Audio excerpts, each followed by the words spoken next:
So welcome again to our program on coronary artery disease. I'd just like to remind everyone that if you want more information about Primetime Alive, to sign up for other programs, to join, you can go to our website, mgmc.org/PTA. All right, our presenter today is Dr. Vijay Kumar. She received her medical degree. Oh goodness, you say the name of the school you went to. You can call it Ashram. Ashram? Yeah. Okay, Ashram. In India, she completed a residency in internal medicine and fellowships in cardiovascular disease and interventional cardiology from Newark Beth Israel Medical Center. Dr. Vijay Kumar joined McFarland Clinic in September 2021 and sees patients at the Mary Greeley Cardiology Clinic. Please welcome Dr. Vijay Kumar. Hello, can you hear me okay? I think there's a slight background noise. If it's bothering you, we can increase the volume if needed. So I'm Dr. Vijay Kumar. I think some of you know me, but for most of you who don't know me, I'm an interventional cardiologist.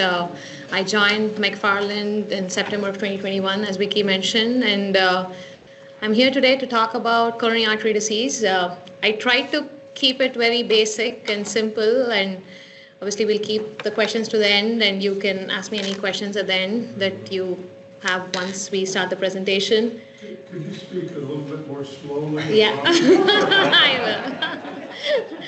will. And you have the printouts of the slides. They're a little bit more busy, but I'm not going to exactly speak what's in there. I kind of printed that for you just for future reference. Even though we don't go in that detail, I thought that would be useful for you to have that information on there just for future reference. So we're going to get started. So it's an overview about coronary artery disease to just give you a basic about symptoms, prevention, treatment, diagnosis, and long-term management. So what's coronary artery disease? When you have plaque buildup in the artery supplying blood to the heart, that's called coronary artery disease. Unfortunately, it's one of the leading cause of death, and early management and diagnosis is one of the key essentials. Why does CAD matter, especially in the older population? Coronary artery disease prevalence increases with age. So about 20% of the adults aged 60 to 79 are affected with this condition. It's a silent danger in many scenarios where many people do have coronary artery disease, but until it gets to the point where it causes symptoms or it causes a heart attack, you don't know about it. The quality of life, if you do end up having coronary artery disease, it significantly impacts the quality of life, and understanding it better leads to prevention of the disease and better managing it to the point where you don't end up with the negative consequences of it. And knowledge empowers control over heart health and leading to earlier treatment and improved outcomes in the long run. So just on the definition of coronary artery disease, it occurs when the blood supply to the heart muscle is blocked or reduced. This condition develops over years. It doesn't happen overnight. It develops over years as arteries become damaged and diseased, leading to a reduction in heart function and potential complication based on what scenario it gets diagnosed.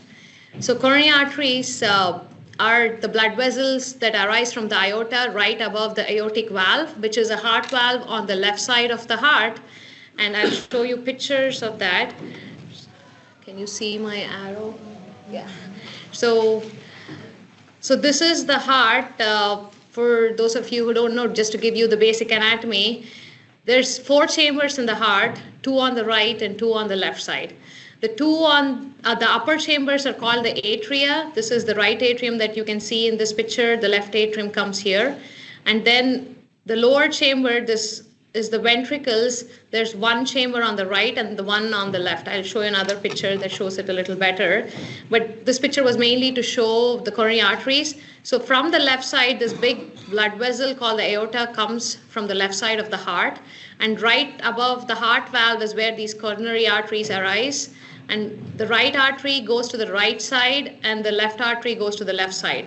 And the name coronary actually means that the arteries are wrapping around the heart like a crown, and hence the coronary is derived from the Latin word corona, which means crown, not the Corona beer.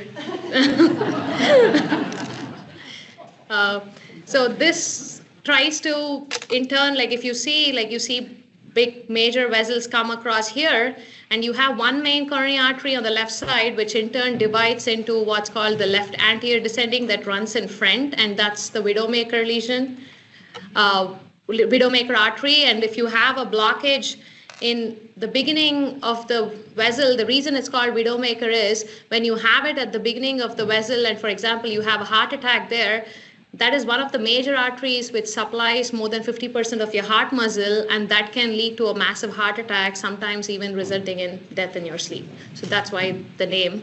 And the other branch is called the left circumflex artery, which circles around, and I put this picture here to show like it circles around in the back. This is the circumflex artery, and the right coronary artery as well. It starts in the front and then turns around in the back to supply the branches in the back. So we'll talk about it more later, but then there's 3 main coronary arteries, but then there's a lot of small branches. So when we say, if any of you have had previous heart attacks, there's heart attacks in major vessels, which are more significant, and there's heart attacks or blockages in minor vessels, which can cause symptoms sometimes, but they're not as significant or would not affect mortality or your life expectancy, but can still happen on a microvascular level. So the pathophysiology of how coronary artery disease starts, initially, like this is how a healthy artery looks. Like there's no yellow stuff, which is, all this yellow stuff is plaque buildup, which is called atherosclerosis. And if you do a cross section, you see when the blood flow is normal and they're healthier, you don't see any plaque buildup. But then later with time, based on several risk factors, which we'll talk about, you have fatty deposits that start in the arteries, and the fatty deposits initially start as just mild plaque buildup, the yellow spots, and then as the fatty deposits progress, it can cause obstruction to the flow, and you would have narrowing of the blood supply, and that can cause restriction to the blood flow to the heart. And what are the risk factors? Who are at risk of having coronary artery disease?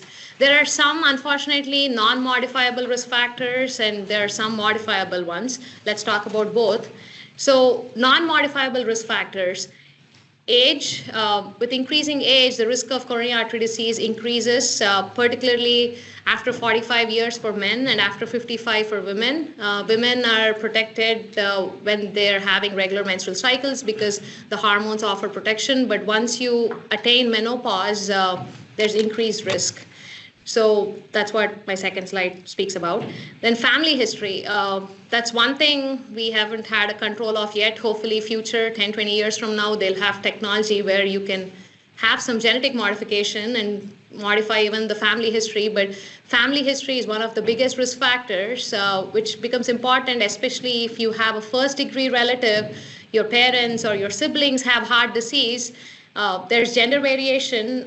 So if you have a brother who has heart disease in their 50s, maybe you should start worrying about it in your 60s, but start treatment early, or prevention early by going to regular doctor checkups. And I also mention to people, or my patients who have heart disease, I say, your kids, educate them early to start going to a doctor early. Whenever someone is young, they're like, oh, I don't have to worry. I'll worry about it when I get older.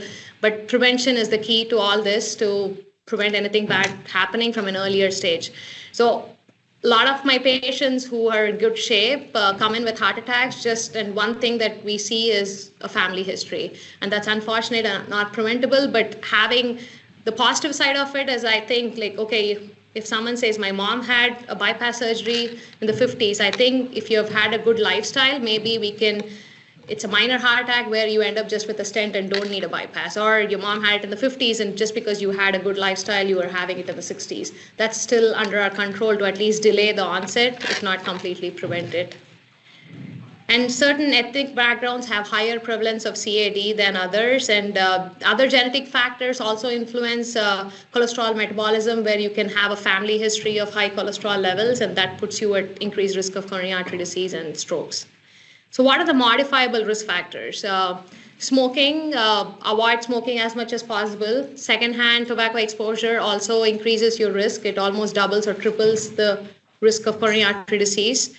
Blood pressure, having good blood pressure control is very important because high blood pressure puts a lot of strain on the blood vessels. And with that, there's a lot of damage that happens. And when your blood vessels are damaged, there's more atherosclerosis or plaque buildup that can occur. Then cholesterol and diabetes management is very important. For people who are not diagnosed with the heart disease or stroke, keeping the bad cholesterol, which is the LDL level, below 100 is the key. And that initially can be done with lifestyle modifications, like having a heart-healthy diet, which is more fruits and vegetables, low amount of red meat and more lean meat like chicken or turkey or fish, and then eating more fiber and exercising regularly, which we'll talk a little bit more later, and staying physically active. And according to the American Heart Association, 150 minutes of moderate exercise per week, I think someone wants to come in, which is 30 minutes of moderate aerobic activity about 4 times a week, or 75 minutes of vigorous exercise per week is what is recommended, which will be good in minimizing your risk of coronary artery disease. And managing stress levels, one thing which we kind of ignore or are not aware of as much is stress. Stress indirectly releases a lot of stress hormones in your body, increases your blood pressure, puts you at risk of diabetes, all of which indirectly can increase your risk of plaque buildup in the arteries, leading to coronary artery disease. And limit alcohol intake. I wouldn't say there's a direct association of increased alcohol intake with coronary artery disease in particular. There's other cardiac conditions that can happen with alcohol intake, but taking it in moderate levels is important to keep things under control. So while we cannot change our non-modifiable risk factors, focusing on the modifiable ones can definitely reduce the risk of coronary artery disease. And regular medical checkups, early intervention are the key to managing these risk factors effectively. So as of 2022, there were 315 million cases of coronary artery disease. That's a significant prevalence, but since 1990, that was a decrease. I don't have the latest numbers, but there has been a decline, and I think the key for the decline is mainly prevention and awareness. Just from seeing as I'm growing up is the smoking rates have significantly come down more because of awareness. I've met a lot of people who are like 78 years old now who say, oh, I've just been smoking because everyone smoked in the olden days. There was not that much awareness. So I feel education and is the key to prevent and make people aware, and you educating your children and your grandchildren is, I think, the next step of showing how dangerous it could be for things like that, which could have been totally avoidable. So how does coronary artery disease present? There's various forms of how it can manifest. One thing, 25% of the patients have silent ischemia. What is that? Especially in the elderly and in diabetics, you could have like very severe blockages but not even know it. So especially if blockages happen over time, you might think it's part of aging, or you might think, okay, maybe it's just I'm aging and having all these symptoms, or not even know it because you have like nerve damage that happens with diabetes. So it's not the typical chest pain that you would present with. So 25% can have this. Again, the next question, probably you might have questions which we'll keep to the end, but you might be saying, so how do I know, and should I get tested for it? And we'll talk about it if anyone has a specific question later. But you come and see us when you have symptoms, and the main common symptoms is angina, which is nothing but chest pain, which is the classic chest pain which occurs with activity, and you sit down or rest and slowly eases up. That's the typical form of angina called stable angina. And typically these improve with rest, or sometimes you might require a medication called nitroglycerin, which is a pill that relaxes the blood vessels and improves the blood flow.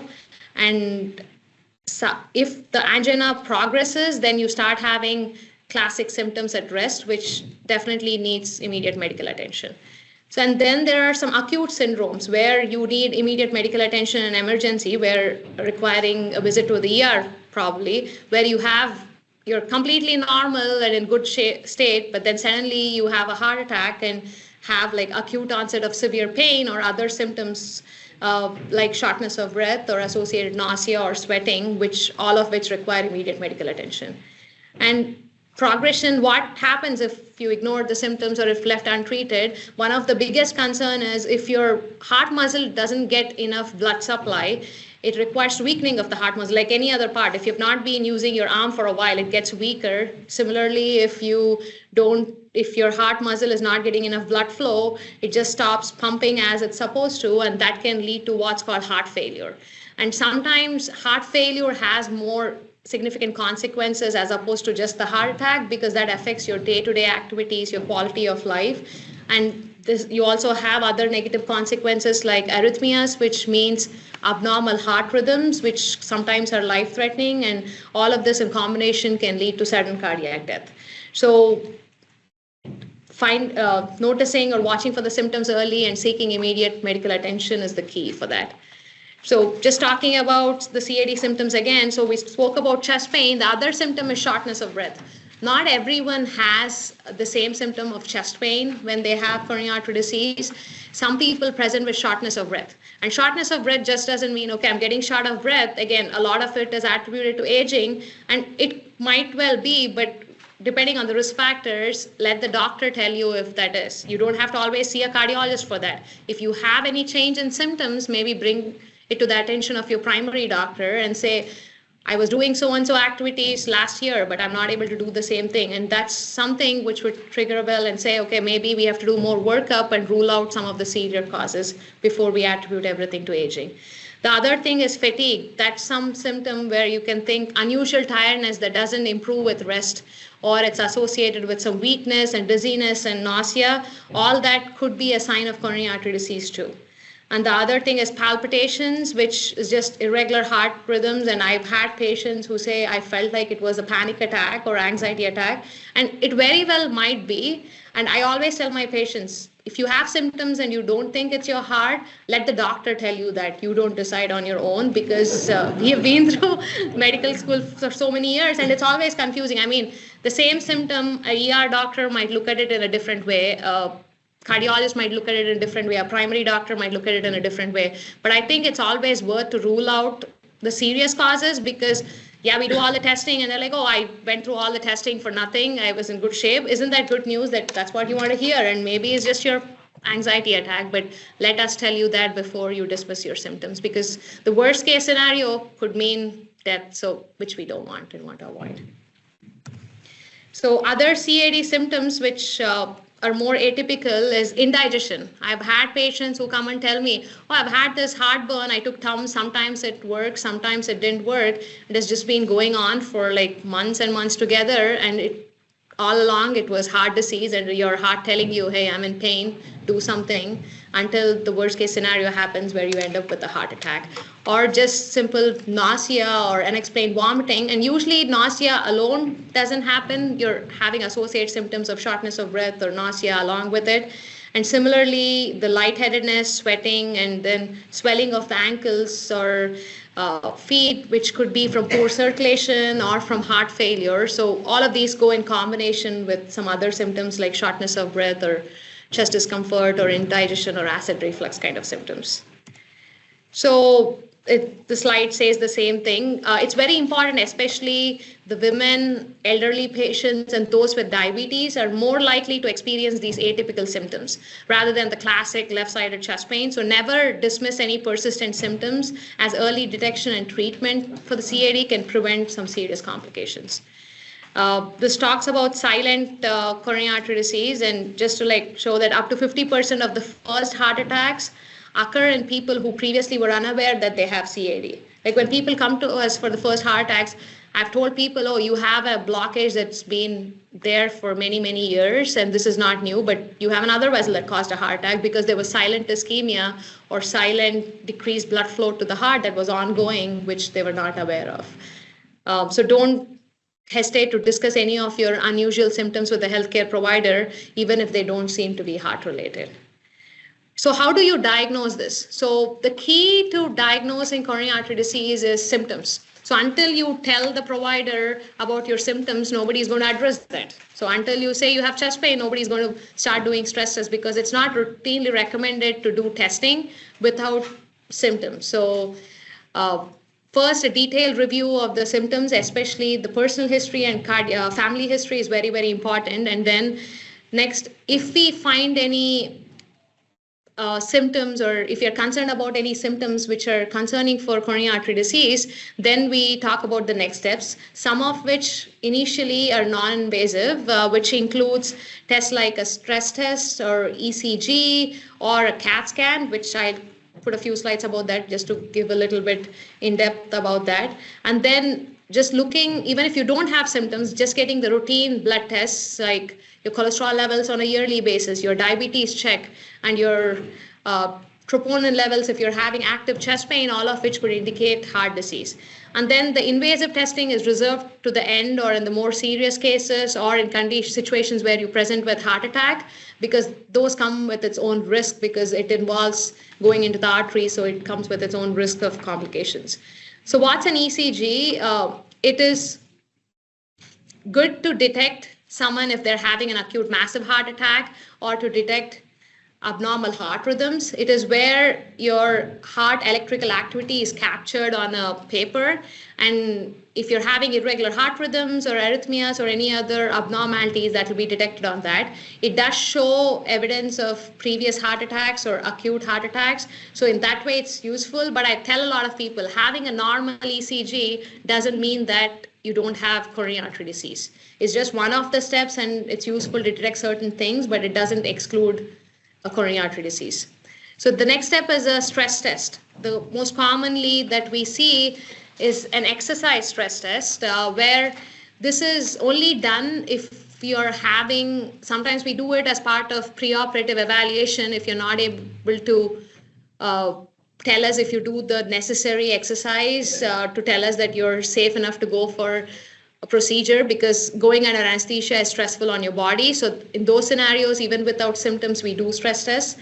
And the common one, which is more useful, is the exercise stress test if you are able to exercise, where you walk on the treadmill and the speed goes up with every few minutes and along with the inclination. And with that, we are actually monitoring your heart rhythm, your heart rate, your blood pressure. And with all those changes, if you have evidence of significant coronary artery disease, for example, you might have early fat deposits in your arteries, and if it's not causing an obstruction to the flow, the stress test is going to be normal. So you can't say, oh, I had a stress test 10 years ago, everything was good, I don't have coronary artery disease. That's not a thing. You could have plaque buildup in the early stages, but your stress test could still be normal because it's not causing an obstruction to the flow. So this test is mainly useful if you're having symptoms and we are not sure if it's related to the heart. To see if your symptoms are related to the heart or coronary artery disease, this test will be helpful in diagnosing that. And also, if you're able to exercise, it'll help us assess your exercise capacity as well and determine what modifications can be done with that. The next thing, which I didn't put the slide up, is a chemical form of stressors for people who can't exercise, where we give you medications either to increase the pumping of the heart and take pictures along with it, or give it to increase the blood flow. There's different types of chemical stress tests, and we determine which will suit the patient based on their personal history and their previous medical problems. And this is an echocardiogram, and before I was talking about the 4 chambers in the heart, that's how the heart looks, like as I showed it in the picture, but on the ultrasound, this is how it looks, black and white images. This echocardiogram is the ultrasound of the heart, which uses ultrasound waves to actually take real-time pictures of the heart chambers. It assesses the structure of the heart and the function of the heart.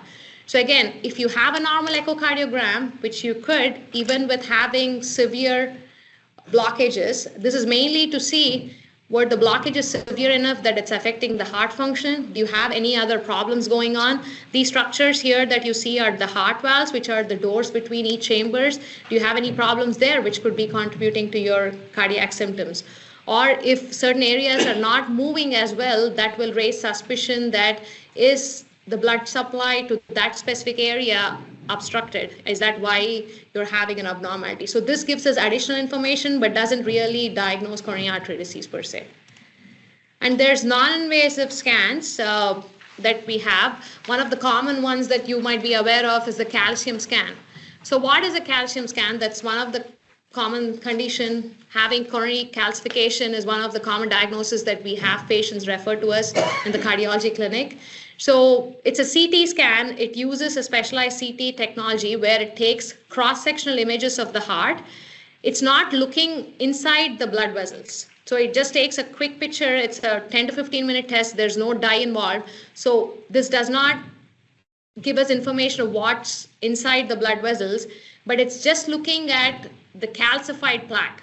So the plaque that we spoke about earlier, initially they're fatty deposits, but with time they get calcified. They become rocks. And these rocks can be seen on CT scans. So if you do a quick scan, we can evaluate, okay, is there evidence of plaque buildup? And only calcified plaque buildup is what we see on the coronary calcium scan. So there are scenarios where, for example, when will this be useful? If you have someone at whatever age, the cholesterol levels are high, you think they might benefit from a statin, or they're hesitant about starting a cholesterol medication because they're like, oh, I might get body pains with the medication, or I don't want to take another medication. If we do a calcium scan and it shows that you have calcified plaque, there probably is non-calcified plaque too. That means that the damage is already starting. So keeping that cholesterol level as low as possible is very important. So in those scenarios, the scan is important. If you think someone is having symptoms and you're not sure and they have risk factors like diabetes or high cholesterol, doing a calcium scan might be little useful and seeing if there's evidence of plaque. But if you take a 70-year-old who's diabetic and hypertensive and who has smoked, they definitely will have calcium in their arteries. So doing that, I don't think will have any added benefit. But some people, since it's a cheap test and it's not covered by insurance, but I think it's about $100 if you have to pay out of pocket. It's a good way to, if anyone wants to know if they have coronary artery disease, like with plaque buildup, that's a good test. But sometimes without symptoms, if testing like this might just put you in the loop of getting more and more testing. Like if the calcium study comes back abnormal, then your primary will say, why don't you go see a cardiologist? And then based on the quantity, sometimes we say, okay, you're already on the medication. Let's make sure that you don't have any symptoms. Because a lot of people say, hey, I don't have any symptoms, but what are you actually doing to produce symptoms? Maybe you're just sitting at home and watching TV and you don't have symptoms. And if I put you on a treadmill and make you walk for 5 minutes, you'll start having chest pain or shortness of breath, which is a symptom of coronary artery disease. So that will make us do more testing. But that doesn't mean that everyone needs to get this study. It might be useful in certain scenarios and selected patients. So if your doctor suggests that, maybe you'll be a good candidate to get that done. But it's not recommended for everyone. Like many people have asked me, oh, is it good to just go and get the screening regularly and make sure? I don't think that's a great idea, but in selected candidates, that's a good one. So the next test is coronary CTA. This is also a CAT scan, but this involves dye, which is contrast dye, to get a better visualization of the arteries. This is a non-invasive test, so just a step before the angiogram, on an alternative to it based on the symptoms. So if you see the pictures, this is the 3D structure of the heart, and you see these arteries on the CTA, they get outlined in this way, where you can actually see inside the blood vessel.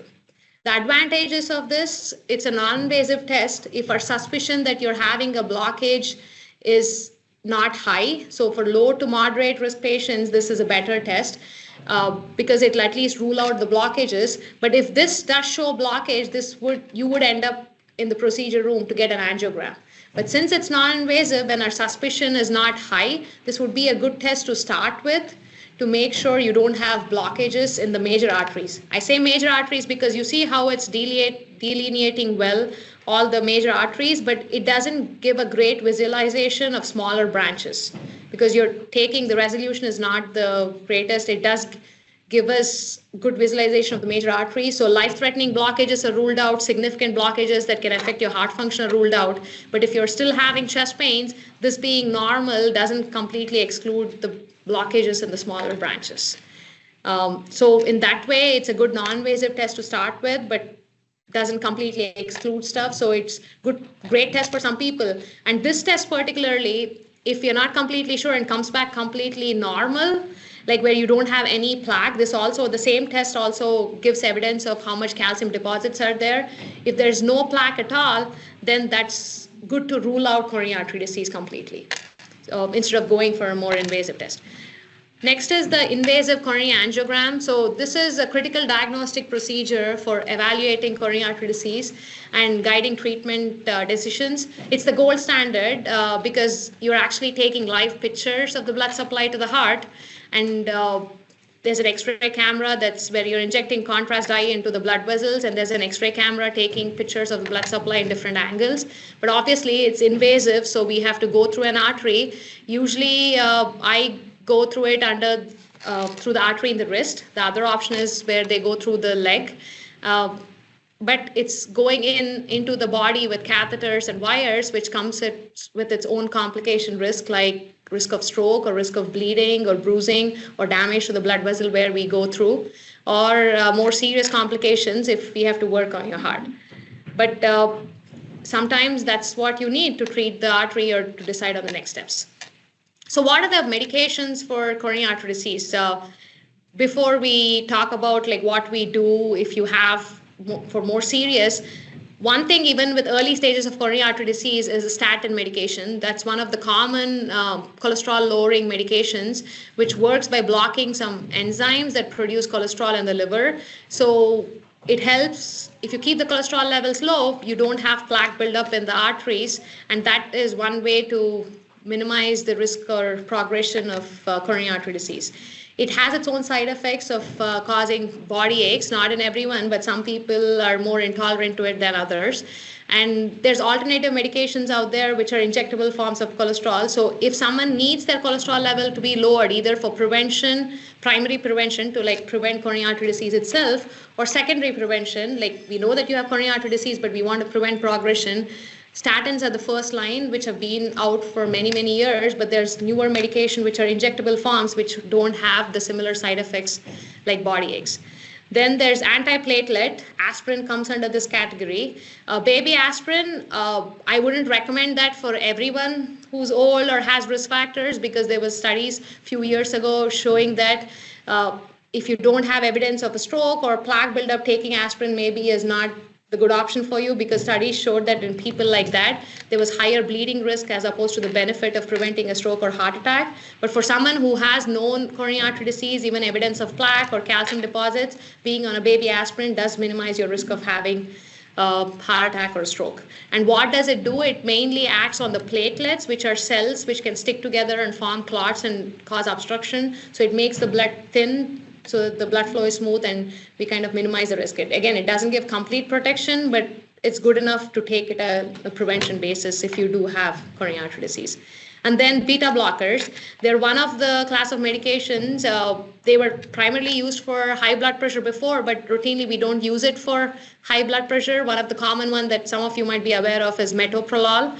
That's a drug which slows the heart rate and also lowers the blood pressure, but it mainly does that by blocking the effect of adrenaline on the heart. So it minimizes kind of the stress on the heart by blocking certain receptors on the heart.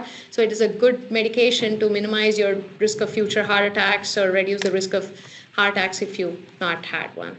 And then ACE inhibitors, this is also a class of blood pressure medication. Examples include lisinopril, ramipril, which some of you might be aware of. It is good for people who have coronary artery disease and also have high blood pressure in combination to like keep it's one of the better medications than some of the other medications out there. So if you do have a blockage, what do we do? So blockages greater than 70% are the only ones which are considered significant. So why not before that? So there were a lot of studies done in the past. So you could have 20-30% blockages. That means that there is initial stages of plaque buildup, and we have to treat you to prevent progression. Unfortunately, there's no medications to dissolve it to make a 30% go to 0% or completely take out the plaque. But when we give you cholesterol medication, the plaque is initially fatty, and as I said, it can become calcified, which is more stable. When it's calcified, there's no risk of like rupture or risk of having a heart attack. But when it's fatty, it's very highly inflamed, and you have the risk of rupture, where it can, if the plaque ruptures, you can attract a lot of these platelets, which result in a sudden heart attack and sudden obstruction of the flow, and that's how heart attacks happen. I have a few slides on that. So basically, when you come for an angiogram, we take care of blockages, or we worry about blockages which are greater than 70%, which means that 70% or more blockages are causing obstruction of the flow and they need to be fixed. And how can we fix them? So based on the location and the severity of the blockages, the options include either stenting them or fixing them with a bypass surgery or just treating it with medications. Why medications? Like, why can't we fix every blockage that is there? Because sometimes you can have blockages in the smaller branches, and the smallest stent they make is 2 millimeter. What that means is studies have shown that if we put in stents in smaller blood vessels, they're very narrow, and that can increase progression of disease or risk of restenosis in those areas. So after a lot of research, they've decided that only stenting blockages which are greater than 70% and in vessels which are greater than 2 millimeter in size is beneficial for the patient without causing any harm in the long run. So what is stenting? Just to give a summary, we spoke about how we do the angiogram through the wrist. So this is the artery. There are two arteries in the wrist. We primarily go through this artery called the radial artery, which is alongside here below your thumb. And this artery, as you see, is directly connected to your heart. So we can directly access the coronary arteries by going in this way. The other option is going through the groin. So the groin arteries are much bigger. So it's easier for us to go, but then it's more comfortable for the patients when we go through the wrist, because you don't have to be on strict bed rest after. And since it's a smaller artery, there's only so much space where you can bleed in your wrist. But if you have to go through the leg, it's a much bigger area. So if you bleed, it sometimes can result in life-threatening bleeds. So when we go in, for example, this is a patient who has a significant blockage. So this is the normal artery, and you see plaque buildup here, and there's significant narrowing, more than 70%. And how we can fix that when we say, oh, we're fixing it with a stent, we go in there's like special equipment for this with like balloons and stents. And what is a stent? This is how it looks. That's an example. It's a mesh-like structure which goes in and sits there sticking to the wall and keeps the blockage open. So if you see here, the stent goes on a mounted balloon, and it goes in because it has to be narrow enough to be able to enter through all the small blood vessels. And then once it goes in, you inflate it like a balloon, you keep it up, and the stent sticks there and sits in place without moving anywhere. And there's different options. In the olden days, when this procedure was first invented, they used to just do balloon angioplasties, where you just open it up with a balloon and leave it without putting in a stent. This was before the invention of stents. Then that showed that people tend to close that up again. It can close up immediately, or the vessels can tear up as we do angioplasties, or you can have recoil, where even though it opens with the balloon, these are elastic, blood vessels are elastic, and you have some elastic layers there, and it can shut down right in front of you, leading to more severe complications. So we don't do that on a routine basis. Sometimes we reserve it to blockages which are in smaller branches, less than 2 millimeters, where we think that it would be beneficial to open it up a little. So we try to do that in those scenarios, but primarily we don't just do plain angioplasties nowadays without putting in a stent, because stent gives the long-term option. Just today I did an angiogram on a patient, and the stent in her was placed in 2007, and it's been 18 years and it was still wide open.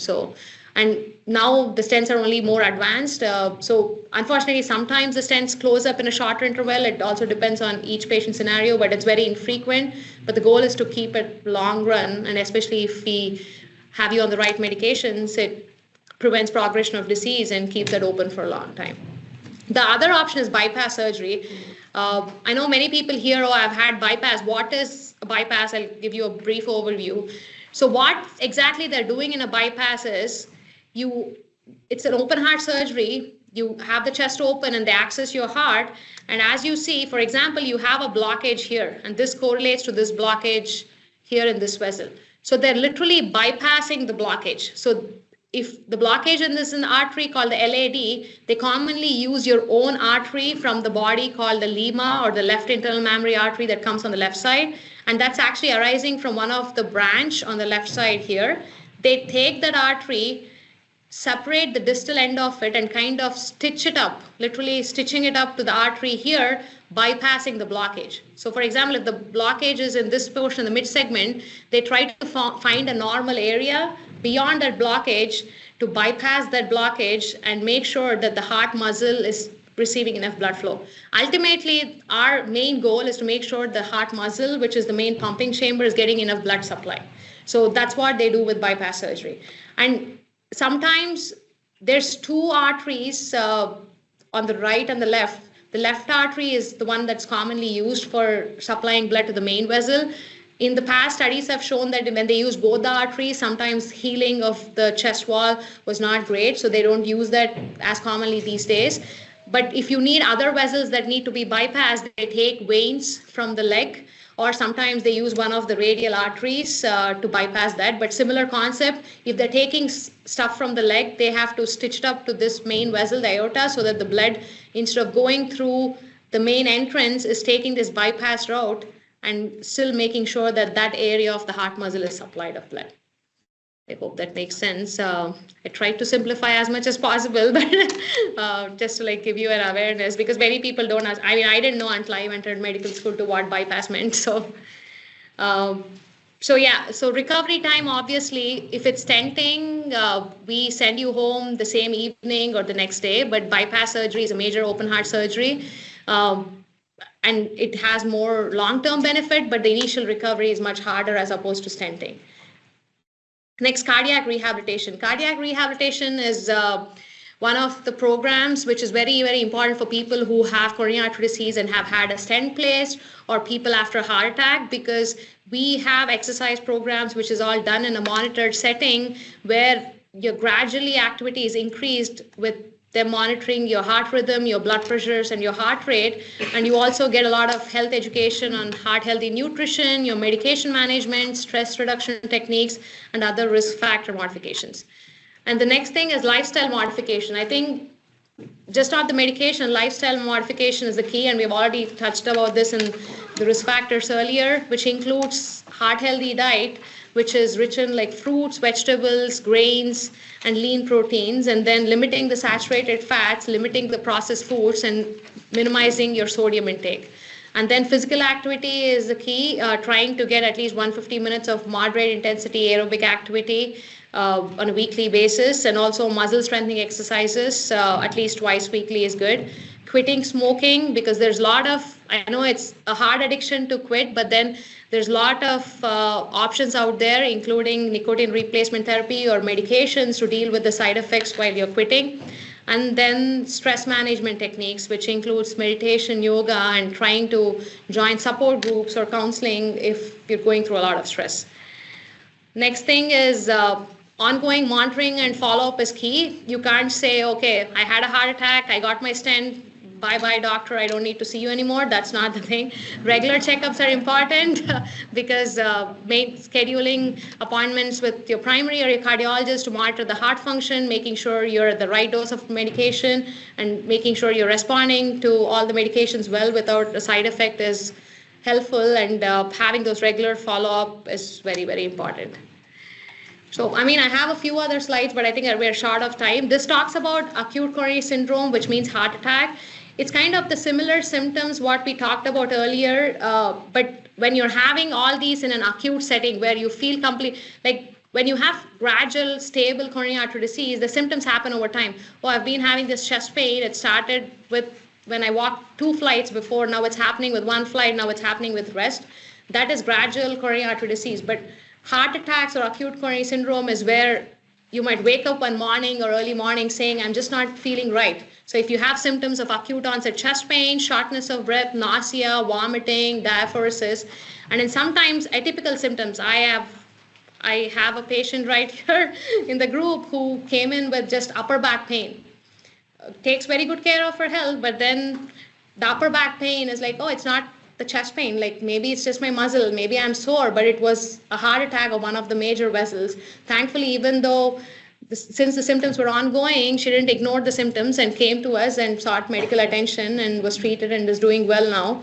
So symptoms like that, especially women, elderly, diabetics, don't ignore your symptoms. Upper back pain, shoulder pain, right-sided pain, indigestion symptoms, or just feeling, I've had some people, I had a 92-year-old patient said, I just felt off, like I've never felt like this before. I thought I'll just come and get it checked, and it was a heart attack. So you never know. So always never ignore your symptoms and always seek medical attention. It doesn't have to be an ER visit all the time. Maybe just call your PCP's office and say, hey, I just didn't feel right. Do you think I'm okay? Should I come for a checkup? So just like not ignoring your symptoms is the key.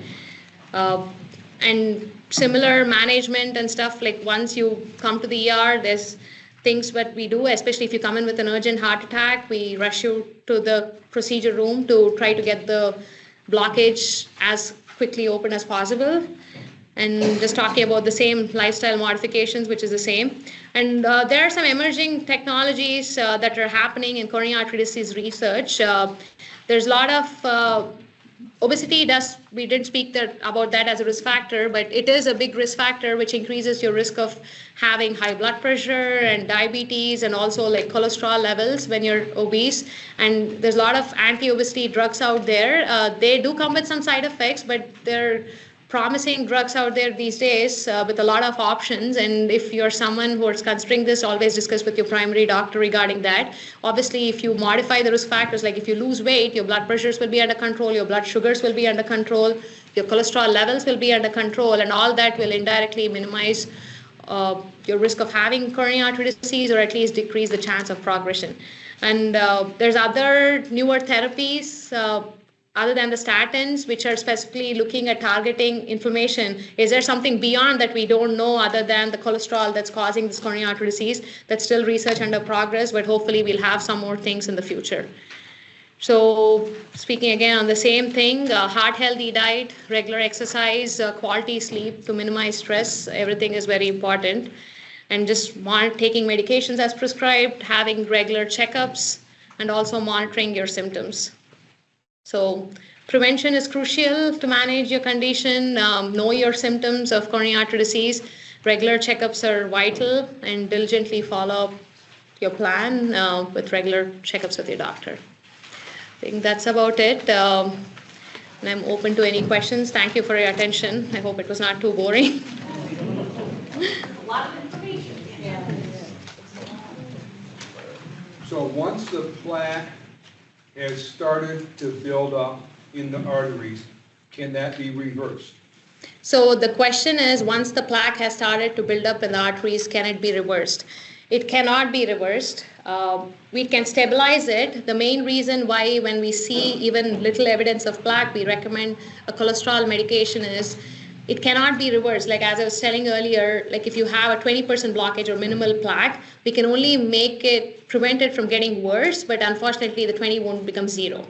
What the cholesterol medications do, and we tell some patients too, for example, you've had a calcium scan and your coronary calcium score, it goes by numbers. It can be 0 to like 400, 500. So if it was 100, once we start you on a cholesterol lowering medication like a statin, your level might go up to 400 if you repeat the scan the next year. Again, we don't track or repeat it, but studies have shown that that's because it's making a soft plaque, which is more vulnerable to rupture. Like if you have a soft plaque, that can have inflammatory changes inside and it can rupture, and rupture of even a 50% blockage can cause to a 100% blockage, because once it ruptures, you attract a lot of cells and that can just stick to each other, which are the platelets, and that can lead to a complete cessation of flow, which results in a heart attack. So when you give cholesterol medications, it kind of decreases the inflammation in those areas and stabilizes it and converts it into calcified plaque. So in that way, it stabilizes the plaque, but unfortunately, there's nothing to reverse it. There are very few studies when they looked at a microscopic level saying maybe it's going a little from 20% to 15%, like if you actually look at a microscopic level, but I've not had any from personal experience where you can actually reverse it completely. So the plaque starts out as fatty plaque Deposits. and then turns to calcified Like that's more of the end stage where it turns into a calcified plaque. Oh yeah, so the question is the plaque starts as a fatty deposit and then turns into a calcified plaque. So there are stages in that where there's fatty plaque, and then you can have like cells that come into it in the fatty deposits with more inflammatory markers, and then eventually the end stage is calcium. So if you're seeing calcium on the coronary calcium scoring scan, that means that you've already had plaque, and maybe there's other plaque which we can't see on the coronary calcium scan. second half of my question. So the fatty plaque is actually more dangerous than the calcium. Yes. Once it's calcified, it's less dangerous. When it's calcified, it's less dangerous by its presence, as long as it's not causing, like, for example, if you had which we see sometimes, if you have a 70% blockage and everything got calcified, when we go in, fixing a blockage like that is more complex, which we are seeing that a lot these days because people are on good medications and we don't try to do all these procedures unless it's the worst case scenario, because as I said, these procedures are not free of complications. So the calcified plaque is good if it's like lesser amount is not causing any obstruction of the flow, because that's not going to result in a heart attack. But if there's a lot of fatty plaque that's formed, when it gets calcified and we have to go and fix it because it's causing symptoms, we have equipment for that. We have a lot of machines where we try to make it a mush, or actually drilling machines where we go in and actually scrape up all the calcium, because if we put the stent is not stronger than the calcium in your arteries. So we have to make all that and make a good path for the stent to deploy well. What that means is we want it to expand well so that it doesn't keep clogging up again and again.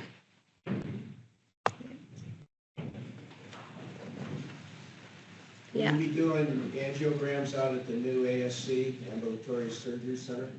No, there's no plans. Oh, sorry. The question, sorry. For people online, I have to repeat the question, sorry. So the question was if I'll be doing angiograms at the new ambulatory surgical center. The answer is no. We don't have that equipped for cardiac procedures yet. I don't know down the line if that will become a thing. Some centers, I don't know, probably certain places in Des Moines are doing that in ASCs, but right now there's no plan to do it. So I still will be doing it at Mary Greeley. Yeah. Whoever. Is there a percentage of blockage before you should have surgery? Is there a percentage of a blockage before you should have surgery? So surgery or stent, as I was telling earlier, anything greater than 70% blockage is considered to be significant. And the reason is if we find a blockage which is 50% and you are having symptoms, the theory is the symptoms are probably not related to the blockage. So studies have shown that only greater than 70% is causing significant obstruction of the flow. We use a 50% cutoff for the main artery on the left side, but for all the other, it's 70% or more. And sometimes we go in there, again, the 70%, 60%, 50%, these are all visual assessment. And there's a thing called oculostenotic reflux, which is a term for the doctors who like do the stenting procedure. They say, oh, once you see a blockage, don't get the reflex and say, oh, I need to fix this blockage. It's probably greater than 70. When, especially for those borderline blockages, there's newer testing now where we do kind of a mini stress test in the procedure room, where we're like, you're having typical symptoms and you're like, this is not 70%, but he's telling me he's having chest pain. I can do more assessment there where I measure pressures across the blockage, and if that's significant, we fix it. Some people in the past, when we didn't have these, they were putting stents in all these blockages. And again, these stents, yes, most of them are long-term, but sometimes putting a stent can lead to more stents. Some people have the tendency where this is a foreign material sitting in your body, and once we put in a stent, that might form more blockages on either sides of it in the future, and you might require more and more procedures. So it was recommended to avoid unnecessary stenting. And you said surgery, I don't know if you meant procedure, but when do we decide surgery versus stenting? That might be a question you might have. Many blockages can be fixed with stents, but sometimes based on the location of the blockage and based on the severity, for if you have blockages in the main vessel or if you have blockages in multiple vessels, it's recommended not to put like 5 or 6 stents at the same time. Unless you're too high of a surgical risk, we might have to do that. But otherwise, if you have multiple blockages and you need stenting of multiple vessels, and especially if you're diabetic, which means that you probably will have more and more plaque formation and blockage in the future, bypass surgery is the way to go. And that's how we always decide, because some people get stents and some people get bypass surgery, some people are treated with medication. So it's based on the location, the severity, the number of blockages, and all that. Sorry, my thing's about ready to time out. Okay. Thank you.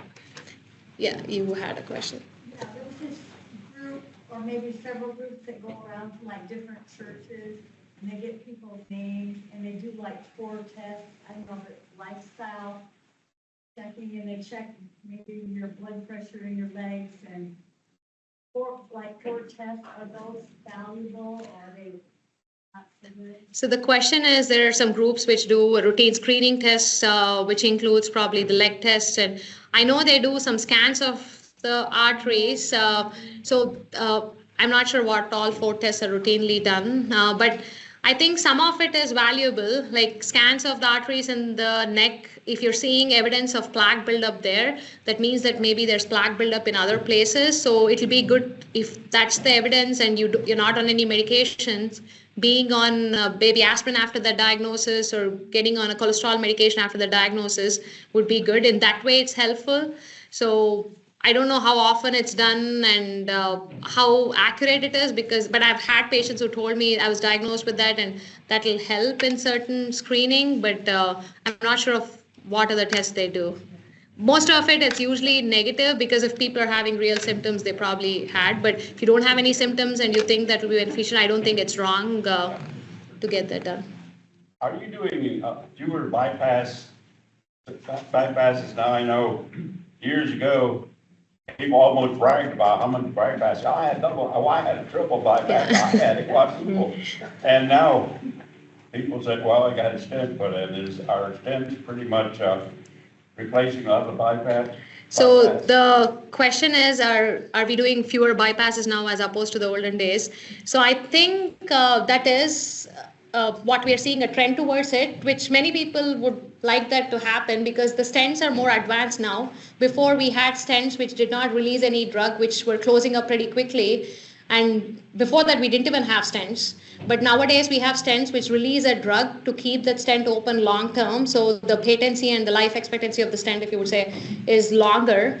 And we have other equipment, like as I was telling, fixing a blockage with calcium was very challenging in the olden days. But then they invented equipment which drills that calcium out and tries to remove that and get a good result. So with all these advances in technology, we are going towards stenting more, but still in the right patient and the right age with a lower risk for having open heart surgery, bypass still gives you the long-term benefit. But stents are getting equally competent with a lot of advances and efficiency. So I think that is a trend that we might be seeing lower bypasses compared to before.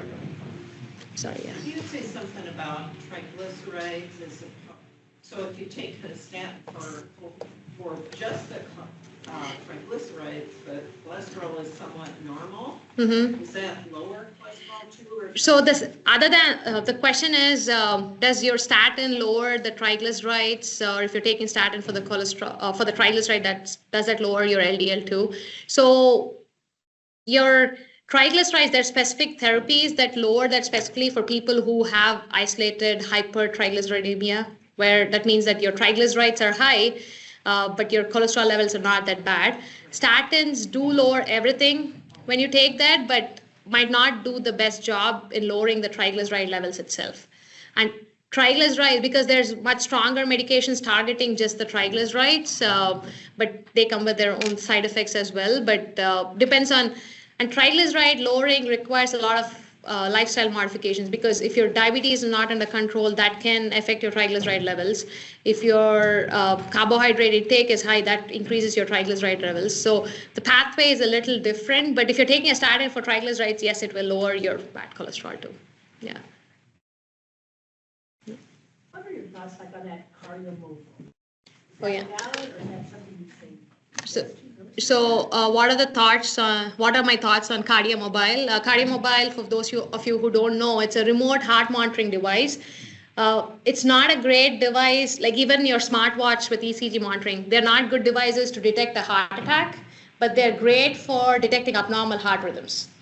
I don't know if I should say great, but they're good enough. Like for people, for example, who have like new diagnosis of atrial fibrillation or flutter, which is an irregular heart rhythm from the upper chambers of the heart, it's a good device especially if you're someone who's having palpitations or you go in and out of these abnormal heart rhythms. It's a good continuous monitoring device that you can have in your pocket, and if you have an episode and you're not sure if it's your heart or you're just feeling the palpitations, just checking your heart rhythm is good. It's not for everyone, but for people who have abnormal heart rhythm issues, I think it's a good device.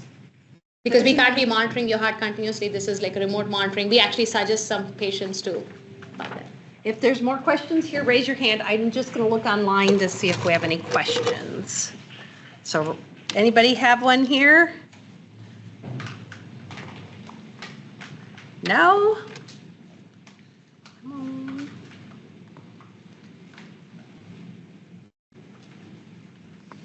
Doesn't look like we have any in the chat. Okay. No other questions here? No? You covered it all. Well, thank you so much, Dr. Vijay Kumar. Excellent presentation. Do you have anything else that you need to share? Or else I mean, I think I just told the point so many times, I don't want to bore them more. But I mean, just don't ignore your symptoms. And I think prevention is the key for coronary artery disease or any heart condition. So at least yearly checkups is what I say. Wonderful. I just want to remind everybody of our next program is Wednesday, March 12th down here on nutrition. It's National Nutrition Month. And then Wednesday, March 26th down here again at 2 p.m. It's update in colorectal screenings.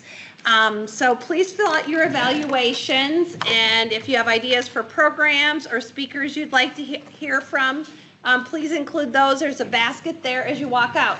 I'm going to let the people online know. Thank you for joining us. I'm going to sign you off, but I'm asking if you will all stay a couple minutes because I want to ask the people here in person a few questions. So thank you again.